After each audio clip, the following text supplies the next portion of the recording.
Friends, आज हम देखेंगे कि ये जो रहर की दाल है, मूंग की दाल है या कोई भी दाल है, तो वो अक्सर बरसात के टाइम में ख़राब हो जाती है। तो बिना पैसे लगाए इसे हम कैसे ठीक कर सकते हैं।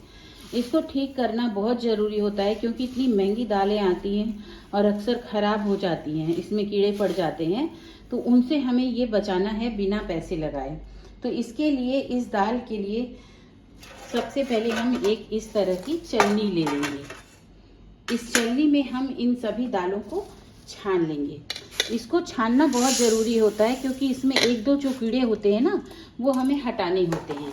इसलिए हम इन सभी दालों को अच्छे से छान लेंगे। इस तरह छानने के बाद अगर इसमें कोई भी कीड़े रहेंगे तो वो कीड़े हटा देंगे हम। इसी तरह हम इन सभी दालों को छान लेंगे। ये हमने छान के रखा है, तो ये सारी दालें हम छान लेंगे। अब छानने के बाद इसे हमें क्या करना है ये हम देखिए। अब छानने के बाद इस तरह की एक हम कढ़ाई ले लेंगे। कढ़ाई को गैस पे चढ़ा देंगे और साथ ही ये सारी दाल हम इसमें डाल देंगे।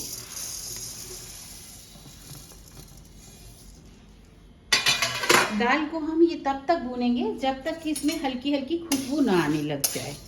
तो इसको हमें ध्यान करके अच्छे से भूनना है ताकि ये थोड़ी गर्म हो जाए।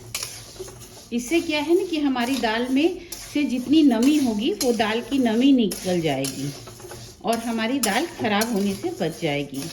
तो फ्रेंड्स, इसको अच्छे से भूनना ज़रूरी है जब तक इसमें से हल्की हल्की सौंधी खुशबू ना आने लग जाए, मतलब इसकी नमी वाली महक निकल जानी चाहिए।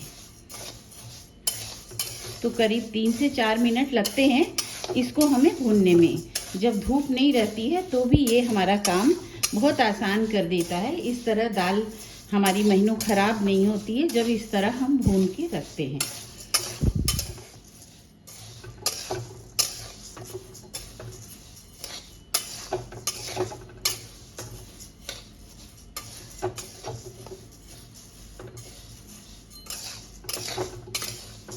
अब ये दाल हमारी भून चुकी है।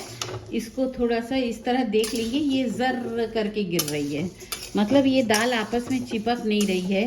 तो इसको हम अब थाली में पलट देंगे। गैस की फ्लेम को हम बंद कर देंगे। अब हम दाल को इस थाली में पलट देंगे। पलटने के बाद इसको हम अच्छी तरह से ठंडा करेंगे। तो इसको ठंडा करना बहुत ज़रूरी है। अब ये दाल बिल्कुल गर्म है, अगर ठंडा ठंडा हम भर देंगे तो हमारे भूजे हुए का कोई फ़ायदा नहीं, क्योंकि इसकी नमी वापस से दालों में चली जाएगी। तो इसको हम पूरी तरह से पहले ठंडा करेंगे। तो ये हमारी दाल एक ठंडी की हुई है, भूज के इस तरह से हमने इसे डब्बे में डाल लिया है। डब्बे में डाल लिया है इस तरह से। अब इसमें जो ढक्कन लगाएंगे, तो ये ढक्कन में जो सफ़ेद कागज़ है ना, इस तरह कोई भी पेपर लेके आप इसको गोल सफ़ेद रख के या ढक्कन के हिसाब से उसको काट के इसमें लगा दें। इससे क्या है कि एयर टाइट हो जाता है और जब हम इन डब्बे में ढक्कन लगाते हैं तो इसमें किसी तरह की हवा नहीं जाती है, तो ये हमारी दाल ख़राब नहीं होती है। तो इसी तरह हम इस दाल को जब ठंडा हो जाएगा तो डब्बे में डाल के और रख देंगे। इसी तरह हम ये सभी दालें, थोड़ी ज़्यादा हो कम हो, तो सब डब्बों में डाल के रखी हुई है। इस तरह सब डब्बों में हमने ढक्कन लगा के रखा हुआ है। तो इस तरह आप दाल को स्टोर कर लें, ये ख़राब नहीं होंगे। और ये दाल जब तक हमारी ठंडी नहीं होगी हम इसको डब्बे में नहीं भरेंगे, पूरी तरह इसे ठंडी हो जानी चाहिए।